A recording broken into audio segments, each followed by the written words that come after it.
Good morning Hyderabad.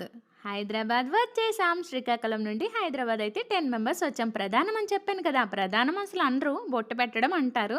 మాలో బొట్టు పెట్టడానికైతే అమ్మాయి ఇంటికి 50, 60, 70 ఎవరిష్టం వారిది అంతమంది వెళ్తుంటాం.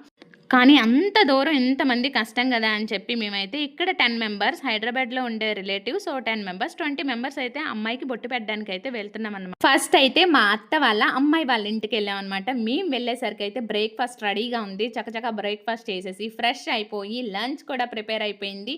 హే! గోంగూర చికెన్ మీలో ఎంతమందికిష్టం? అవును, ఈ గోంగూర చికెన్ ఎవరు ప్రిపేర్ చేసుంటారు? మీరు గెస్ చేసే ఉంటారనుకుంటున్నాను. గెస్ చేస్తే కామెంట్ చేయండి.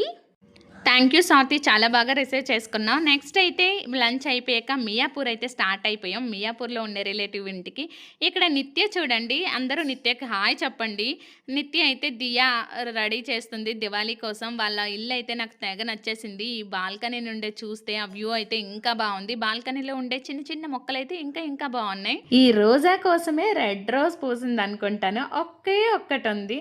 ఆ ఒక్కటి నాకు తీసుకోమన్నారు. నేనైతే వెంటనే కట్ చేసేసుకున్నాను. నాకు చాలా ఇష్టం రోజా అంటే. అలాగే వీళ్ళ దేవుడి గదైతే చాలా అంటే చాలా బాగుంది. టోటల్‌గా ఇల్లయితే ఇంకా బాగుంది. ఇంకా మా చిన్నోడికైతే ఈ అక్వేరియం అయితే చాలా నచ్చిందంట. తీసుకెళ్ళిపోదాం అని చెప్తున్నాడు. హైదరాబాద్ వచ్చామని తెలిసి ఫ్రెండ్స్, రిలేటివ్స్ చాలామంది ఇన్వైట్ చేశారు ఇంటికి. కానీ అస్సలు వెళ్ళడం కుదరలేదనమాట. సారీ.